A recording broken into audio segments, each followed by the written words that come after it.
لیکن انہوں نے پھر بھی ایک صبر اور تحمل سے اس وقت کو پورا بھی کیا، بڑا خوش اسلوبی سے پورا کیا، پاکستان کو ڈیفالٹ ہونے سے بچایا۔ پاکستان کا وہ IMF کا پروگرام جو نہیں مل پا رہا تھا، وہ جو ہے وہ کیسے بھی کر کے انہوں نے اس کو جو ہے وہ کیا، پاسبل کیا، اور پاکستان جو ہے وہ کرائسس سے نکلا۔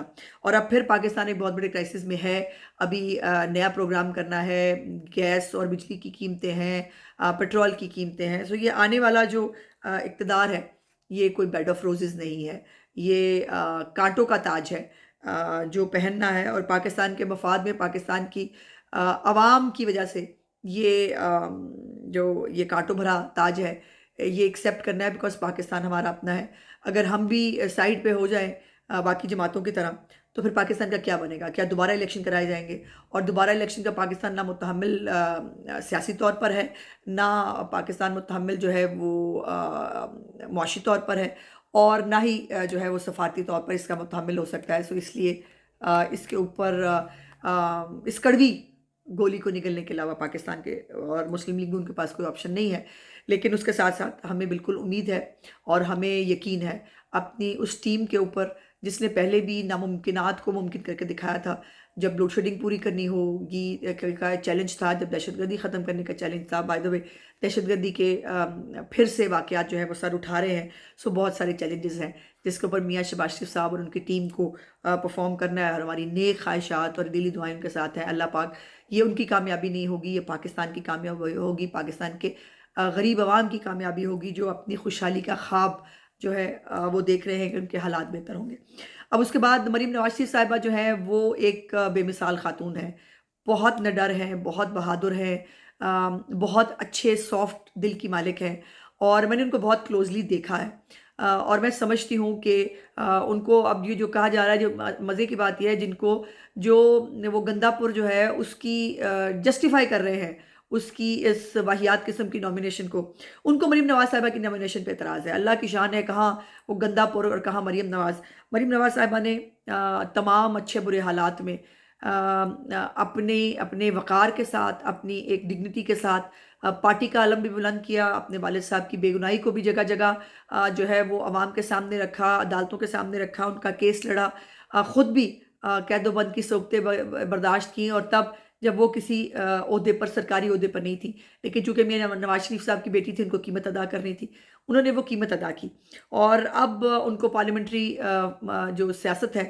اس میں اپنے والد صاحب کی طرح، آپ کو یاد ہے کہ میاں نواز شریف صاحب نے بھی اپنا سیاسی کریئر ایز وزیر اعلیٰ پنجاب شروع کیا تھا، شہباز صاحب نے بھی اپنا کریئر وزیر اعلیٰ پنجاب کے طور پہ شروع کیا تھا، حمزہ شہباز صاحب نے بھی اپنا کریئر جو مختصر تھا، لیکن انہوں نے بھی اس کو جو ہے وہ، لیکن ان کا پارلیمانی سیاست جو ہے وہ پہلے MNA رہ چکے تھے، لیکن یہ ہے کہ چیف منسٹر وہ بنے، اور اب چوتھا ممبر جو ہے شریف خاندان کا مریم نواز شریف صاحبہ، جن کے پاس اب یہ انوکھا اور منفرد ریکارڈ ہوگا کہ وہ پہلی خاتون وزیر اعلیٰ ہوں گی پورے پاکستان میں جو وزیر اعلیٰ بنیں گی، اور یہ تمام خواتین کے لیے، یہ پاکستان کے سافٹ امیج کے لیے، یہ پاکستان کی ویمن امپاورمنٹ کے لیے ایک بہت بڑا سٹیپ ہے کہ ایک خاتون جو ہے اس کو 12-14 کروڑ کا جو صوبہ ہے اس کو گورن کرنے کے لیے دیا جا رہا ہے، اور میں نے ان کو بہت کلوزلی کام کرتے ہوئے دیکھا ہے، وہ بہت محنتی ہیں، اور مجھے امید ہے کہ انشاءاللہ تعالیٰ وہ اس صوبے کی خدمت بھی بہت اچھے سے کریں گی، اور اس کے ساتھ ساتھ جو پارٹی ہے اس کو بھی دوبارہ پنجاب کے اندر جو ہمارا ایک مینڈیٹ چھینا بھی گیا ہے، میں تو سمجھتی ہوں، اور اگر وہ ہم سے دور بھی ہوا ہے تو اس کو دوبارہ واپس لانے میں ان کا بہت بڑا رول ہوگا، اور اگلے الیکشن میں پنجاب حکومت اور اس کی کارکردگی ایک مین جو ہے وہ انشاءاللہ کیٹلسٹ ہوگا، اور اس میں مریم نواز شریف صاحبہ ہمیشہ کی طرح اپنے تمام دوسرے جتنے بھی ان کو ٹاسک ہمیشہ ملے ہیں اس کے اندر وہ کامیاب ہوں گی، اور ہم تو سب ہیں ہی ہیں ان کے ساتھ، ان کے سامنے، ان کے آگے، ان کے پیچھے کھڑے ہونے کے لیے، اور ان کو جو بھی سپورٹ کی جا سکتی ہے اس صوبے کی بھلائی کے لیے وہ انشاءاللہ تعالیٰ ان کو دیں گے۔ اور اس میں اس کے ساتھ ساتھ جو خبر ہے وہ یہ ہے کہ تحریک انصاف جو ہے وہ بیچاری بار بار پلان بناتی ہے کہ وہ کبھی ایک پارٹی کے ساتھ ملنے کی بات کرتے ہیں، ان کو فارغ کر دیا جاتا ہے، وہ جھنڈی دکھا دیتے ہیں۔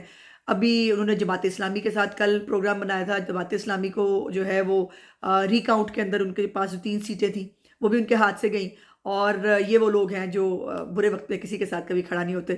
تو جیسے ان کی سیٹیں گئی انہوں نے متھے پہ آنکھیں رکھ لی، اور اس کے بعد پھر جماعت اسلامی نے بھی جواب دے دیا. انہوں نے کہا جی ٹھیک ہے، پھر آپ جائیں موجے کریں، ہم بھی آپ کے ساتھ نہیں ہیں. اور وہ جو آپ کو محبت میں نہیں بیان آ رہے تھے ان کے، ایک امیدوار نکل نکل کے آ رہے تھے، وہ پی ٹی آئی کا امیدوار جیتا ہوا تھا، وہ اس محبت میں تھا. اب اس کے اوپر کافی سٹاپ لگ جائے گا.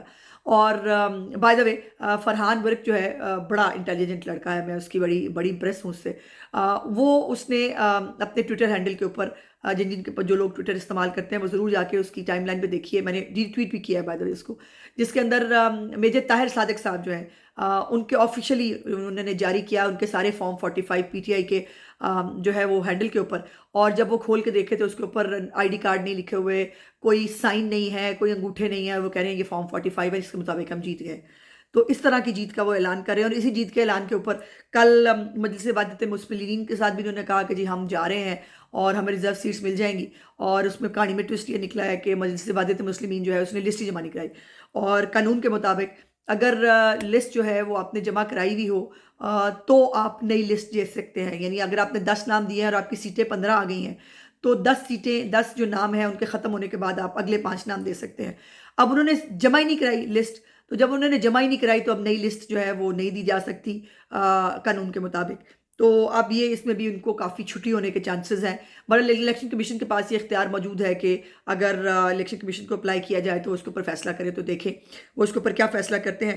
اور اسی بیس کے اوپر جڑا پنڈ وسیا نہیں نا وہ چکے تیار ہو گئے نے، اور وہ چکے کی تیار ہونے نے صنم جاوید کو مخصوص نشستوں پر لا کر جو ہے وہ اپوزیشن لیڈر بنایا جائے گا. سبحان اللہ.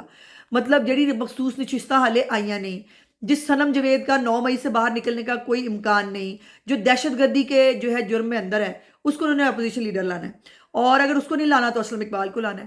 اور اسلم اقبال کے لیے بھی مطلب تیار بیٹھے ہیں صاحب. وہ کہہ رہے ہیں آئیں تو صحیح نا ذرا باہر آپ، تو مطلب ہم دیکھنا چاہتے ہیں آپ کو. پہلے تو 9 مئی کے جو آپ نے کرتوت کیے ہیں پہلے تو آپ اس کے اندر جائیں گے نا.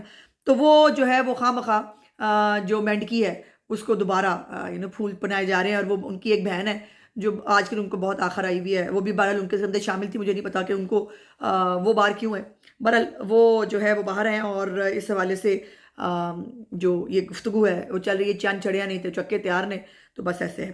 اس کے بعد جو ادارہ جس کی میں بات کری وہ ہے کریم ڈاٹ پی کے. یہ ایک اوبر ٹائپ کی ایک جو ہے وہ کمپنی ہے جو ٹیکسی جو ہے وہ رینٹ کار جو ہوتی ہے اس کا کام کرتے ہیں. اور ان کو بہت تکلیف ہے سیاست کرنے کی.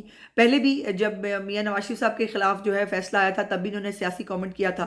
اور اب پھر جو ہے وہ الیکشنز کے ریزلٹس کے اوپر انہوں نے کچھ کامنٹ کیا. بائی دا وے وہ ڈیلیٹ کر دی ٹویٹ. لیکن اس کریم ڈاٹ پی کے کا کوئی علاج کرنا جو ہے وہ بہت ضروری ہو گیا. اور وہ اس کا علاج یہ ہے کہ ان کے کاروبار کو جو ہے وہ نقصان پہنچایا جائے. اور نقصان پہنچانے کا بڑا سوفسٹیکیٹڈ طریقہ یہ ہے کہ ان کی جو سروسز ہیں ان کو استعمال نہ کیا جائے. تو ان کو پتہ لگے گا کہ پھر پروگرام جو ہے وہ کس کا خراب ہوتا ہے. اس کے بعد جو میاں نواز شریف صاحب کے حوالے سے جو خبریں چل رہی تھیں کہ بہت سارے میاں صاحب اس وقت ٹاپ ٹرینڈ کر رہے ہیں پاکستان کے اندر. اور جب کل یہ دونوں نامینیشنز ہوئی تو اس کے بعد ایک غلط فہمی شاید پیدا ہوئی. ہمارے لوگوں کو یہ سمجھ لگا کہ شاید میاں صاحب نے سیاست چھوڑ دی ہے یا وہ اب سیاسی معاملات میں انوالو نہیں ہوں گے. اور کچھ تو دل جلے جو ہے بیچارے جن کو بڑا شوق ہے وہ شیان ورگے، ان کو لگا کہ میاں صاحب جو ہیں وہ شاید ملک سے باہر بھی جا رہے ہیں. ایسا بالکل نہیں ہے. اور باقاعدہ مریم نواز شریف صاحبہ نے اس کے اوپر ٹویٹ کر کے پاکستان کی عوام کو یہ بتایا ہے کہ میاں صاحب جو ہے وہ اس وقت کنگ نہیں ہے، وہ کنگ میکر ہے. اور ان کی جیسے میں نے کہا کہ ان کی گائیڈنس، ان کی رہنمائی اور ان کی قیادت جو ہے وہ مسلم لیگ نون کو، مریم نواز شریف صاحبہ کو، شہباز صاحب کو جو ہے وہ حاصل ہوگی. اور جو اس وقت میاں صاحب کے ساتھ جو پیار اور جذباتی جو میں نے ٹویٹس پڑھی، یقین مانیے میں خود بھی تھوڑی دیر کے لیے جذباتی ہوئی. اور مجھے بہت خوشی ہوئی کہ یہ ہوتی ہے اللہ پاک کی دی ہوئی عزت. عہدوں پہ بیٹھنے سے عزت نہیں ہوتی، عزت وہ ہوتی ہے جو عام آدمی اپنے دل میں محسوس کرتا ہے. اور کسی باٹس نے، کسی خریدے ہوئے وہ نہیں، یہ لوگوں نے اپنے جذبات کا خود سے اظہار کیا ہے. اور اس میں کوئی دوسری رائے نہیں ہے کہ وہ فارم 45 کے مطابق تو ان کی حکومت جو ہے وہ تو مجھے لگتا ہے کہ وہ مطلب سرحدوں سے باہر ہی نکل جانی ہے. لیکن ہمارے جو ہے وہ ہمیشہ کے وزیر اعظم، وہ وزیر اعظم پاکستان کی کرسی پہ ہو نہ ہو وہی وزیر اعظم ہے. اور شہباز صاحب جو وزیر اعظم پاکستان ہوں گے انشاءاللہ تعالیٰ، وہ بھی میاں نواز شریف صاحب کو اپنا وزیر اعظم سمجھتے ہیں. تو ہم سب کے وزیر اعظم وہ ہے. اور آپ سب کے جذباتی جو میسیجز تھے، جو آپ کی وشز تھیں ان کے لیے، وہ پڑھ کر بہت بہت بہت دل خوش بھی ہوا اور اطمینان بھی ہوا، اور میاں صاحب نے یہ کمایا ہے اپنے یہ پیار، یہ محبت، یہ دعائیں، یہ جذبات جو آپ لوگ ان کے لیے اس کا اظہار کر رہے ہیں۔ میرا آج کا ولاگ دیکھنے کا بہت بہت شکریہ۔ انشاءاللہ اگلے ولاگ میں آپ سے بات چیت ہوگی۔ میرے چینل کو لائک، سبسکرائب اور شیئر ضرور کر دیا کیجیے۔ خدا حافظ۔